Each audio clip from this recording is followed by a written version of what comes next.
just witnessed a small village in Kenya get access to unlimited clean drinking water in less than a second. One down, 99 more wells in Africa to go. You're gonna love this video. Combined, these 100 wells are going to give around 500,000 people fresh water to drink. And after building some more wells on this side of Kenya, we flew south to the school system of Nairiri. And let's just say, they were really happy to see us. How's it going? Was not expecting this. Thank you for the welcome. I'm not even sure how to react. I appreciate it, everybody. This village threw a welcome ceremony upon our arrival, and Nolan got really into it. Nolan's the most awkward person I've ever met, and that's a lot coming from me. And after being shown around the school, here comes our guest. How's it going? Oh, you having a good day? It's nice meeting you. One of the teachers showed me where the students currently get their water, which is from this river. That's extremely unsafe to drink. This is where your students used to get water from? Yes.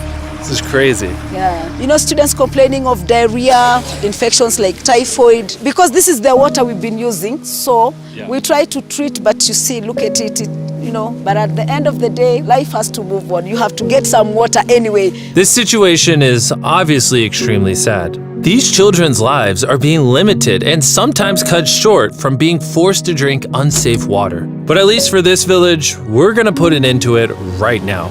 I don't think this John's gonna fit. I don't think that. Let's see if we can find some water. Whoa, whoa.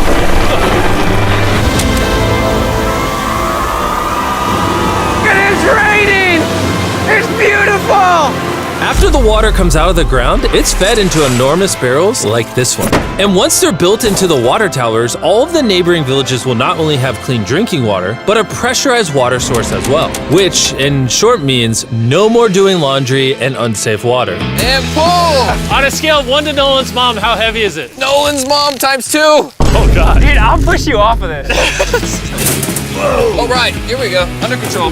We built 20 more wells in Kenya, and after we were done, Bro has another well in. Don't worry, I have more water in my other shoe. And just so you know how we built these first 29 wells, we used this giant drill to dig hundreds of feet into the ground, past the polluted sources and into an enormous aquifer of pure drinkable water. After that, we spent time installing pipes so that people all around Africa can access water from spigots like this one in Nairiri. Let's see how it tastes.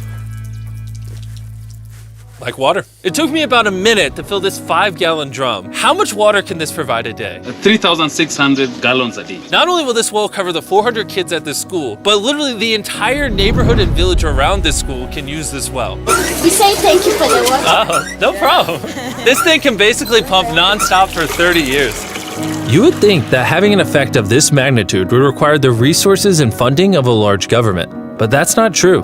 Solving this problem is possible, and something humanity should all be putting effort in to fix. What's the secret of success? To be honest, just find something you love doing and do it for a long period, and eventually you'll succeed.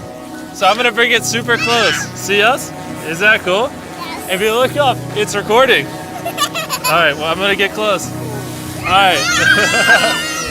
Yeah, you can see yourself. We were also able to install a well for this village, and these 12 other villages. And while we were finishing these wells, we were also able to update one of their schools with brand new computers. How are they liking it? They like them. Glad to see it turned out well. And we also updated the classrooms with new furniture, installed shelves and filled them with new books, donated a soccer ball for every student, and even put modern whiteboards and projectors in all the classrooms. Do you guys like the projector? Yes. We were using a chalk and then a lot of dust, but today everything is clean. We truly appreciate it. No problem. It's the least we could do. But then when we flew out to the site of the 45th well, we realized this community had it even harder. Every time they need to get water, they need to take a treacherous mile-long hike through the jungle. And that mile-long hike also happens to be on a giant mountain. I wake up very early, about 4 o'clock, so that I can fetch water for the school. We are not safe fetching water here. That place is very slippery. Chances of getting an injury is very high. So while we worked on their well, the community took me to see how they currently source their water. You guys would have to make this trip how many times a day? 2 times. 2 times a day. Oh, wow. So a typical student would carry something like this? Yeah. Oh, God. If 200 students did this every day, how hard could it be? It could be very hard. Oh boy. Dang, this is very steep. We're just walking down this mountain forever. Every day. It was actually surprising how difficult this hike was. And these people go through all of that just to get to this spigot. That's water is still unsafe to drink. This is where you guys get your water from normally? Yes. And filled with water, these jugs can weigh up to 40 pounds, which is insane for these children to be carrying up this mountain. The ladies can carry 2 of those. Oh, I totally can as well then. And as soon as these jugs were filled, it was time to head all the way back up. Hurry up, let's go. He's not even sweating or anything. I got it. And now, instead of spending hours a day for unsafe water, their new well is only 10 feet away from the school. So, They can just fill it up here now. I'm too tired. and so we were on our way to the next village where we built our 46th well, but we ran into a little problem. We found out that this village is divided in half by this huge, dangerous river. It may not look like much now, but when the rainy season comes, the water comes up this high and literally swallows this bridge. And why this bridge is such a big deal is the village is over there, the hospital and schools are over there, so they're crossing this bridge multiple times a day. Despite how dangerous this bridge is, it's their only option. This river, when it is swollen, it can sweep away people, students, or even animals. In the recent past, we have lost about 3 people trying to cross this river. This loss of life is insane and absolutely unacceptable. The moment we heard about this, we knew we had to help. So while we started work on a new bridge that would let them reach their well, we then traveled over 2,000 miles from Kenya to the country of Zimbabwe. We've been in Africa for over a week, and we still have a lot more wells to do. You kind of smell. I know, it's weird. I showered this morning. Wow. Yeah. If you let me finish, I can put my arms down. Can I count on you two to finish these wells with me? Yes. First on the agenda was to check out a local hospital that was in dire need of clean water. Upon entering, we learned how big of an impact this clinic had on the village. How many kids do you guys give birth to a year here? In a month, about 50. Do 600 births a year? Wow. But unfortunately, the pregnant mothers at this clinic have to walk over a mile just to get water, and then carry these heavy buckets all the way back. However, the good news is we paid for the construction of a new modern well for them. All that needed to be done now was to turn it on. All right, Nolan, are you ready? I'm ready. Over. Let me get a dramatic zoom in. Nolan, I pressed the button. Is it working? It's flowing. Oh. Do we want to go check it out? Yes. Let's do it. I love how people are immediately just getting water right now. This is easily the coolest thing ever. Nolan here is a professional dancer. Yes. He will join. How do I always end up dancing? What is he doing? Oh gosh. I won't make you watch this anymore. Besides ensuring access to clean water, a lot of the students at this village lack transportation. So we decided to give all of them new bicycles.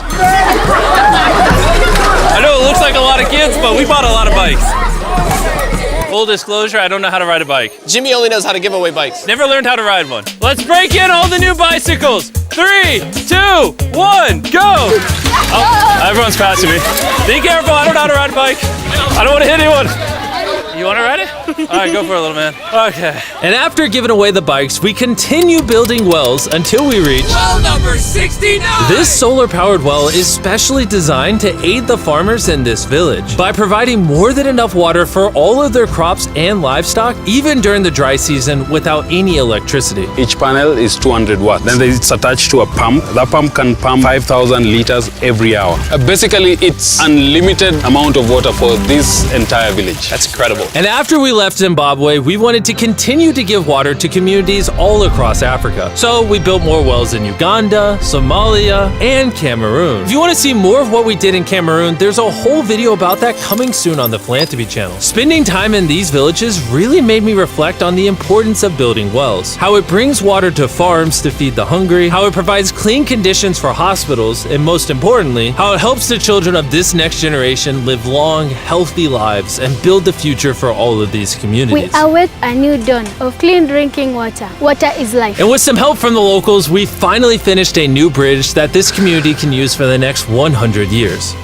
Lives have been saved, families will come together, the worries will be gone. The 100 wells we built in this video will change a lot of lives. but not enough. Which is why before you go, I want to urge you all to go to beastphilanthropy.org/wells or click the link in the description and donate money if possible. We're literally not profiting a dime off this video. 100% of the money we raise is going to go towards building more wells like you saw in this video all around the globe. I know it's weird that a YouTuber has to do all this stuff, but someone's got to do it. And if no one else is, we're going to do it. As you can tell, it really does change the lives of the communities where we build them. And finally, Well 100. Oh my God, I'm so sorry.